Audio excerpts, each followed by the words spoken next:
Ago, but Fox News can confirm that Iran's supreme leader, the Ayatollah Khamenei, is dead. Iran's supreme leader is dead, killed by Israel, confirmed tonight, and the entire Middle East just changed forever. This is not a rumor. This is not speculation. Fox News has confirmed, through a senior Israeli official, that Ayatollah Khamenei, the supreme leader of Iran, has been killed following a massive Israeli airstrike on his compound earlier today. Israel launched its largest military operation in history. 200 fighter jets, 500 targets, hundreds of munitions dropped across Iran in a single morning. This was not a warning shot. This was a decapitation strike. And it worked. Before we go deeper, if you follow breaking geopolitical news and want to be the first to know when history happens, hit subscribe right now. We cover these stories the moment they break. No delay, no spin. Now let's be clear about what just happened, because this is bigger than most people realize. Khamenei was not a symbolic figurehead. He was the single most powerful decision-maker in Iran. He controlled Iran's nuclear program. He gave the orders for the ballistic missile expansions.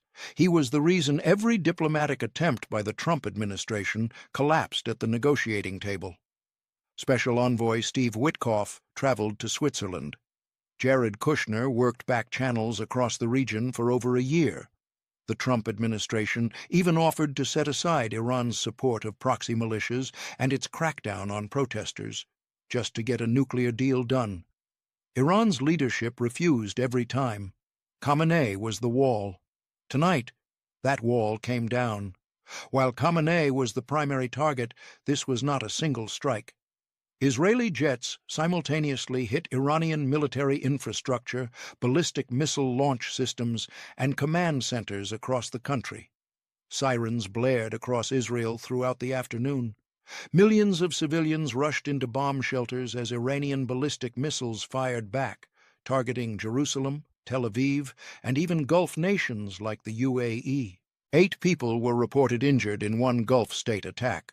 1 is in critical condition. This is an active war, right now, tonight. Here is what you need to understand. Killing the supreme leader does not end this. Iran's Revolutionary Guard had already prepared successors. Hezbollah in Lebanon still has thousands of rockets, half within range of Israeli cities. The Houthis in Yemen remain armed. Iran's proxies across the region have been put on high alert, and Hezbollah has already signaled if Khamenei was targeted, they would enter this war directly. Israel knew this was going in. They're already watching the north, the south, and the east simultaneously.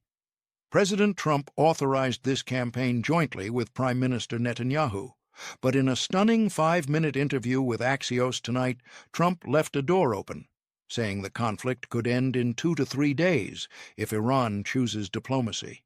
He said, and I'm paraphrasing, "We could tell them, we'll see you again in 3 years if you rebuild." This echoes what happened during the June 2025 12-day war, where Israeli jets were already in the air on a follow-up bombing run, and Trump personally called to halt the strikes the moment a diplomatic opening appeared.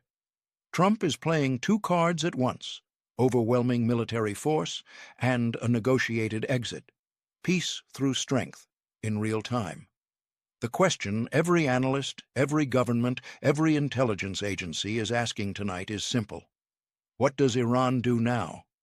Khamenei was 86.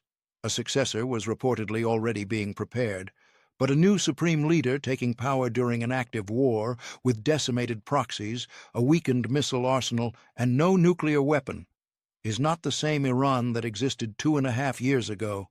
The regime that ordered the massacre of 32,000 of its own civilians during protests. The regime that funded Hamas, Hezbollah, and the Houthis. That regime is structurally wounded tonight, possibly mortally. The next 72 hours will define the next 20 years in the Middle East. This story is moving fast, and it is far from over. Drop your thoughts in the comments right now. Do you think Iran retaliates, or do they take the diplomatic off-ramp Trump is offering? If this breakdown helped you understand what's really happening, share this video with someone who needs to see it. And if you haven't subscribed yet, do it now. because when the next development breaks, you'll want to be here first. This is history unfolding in real time. Stay locked in.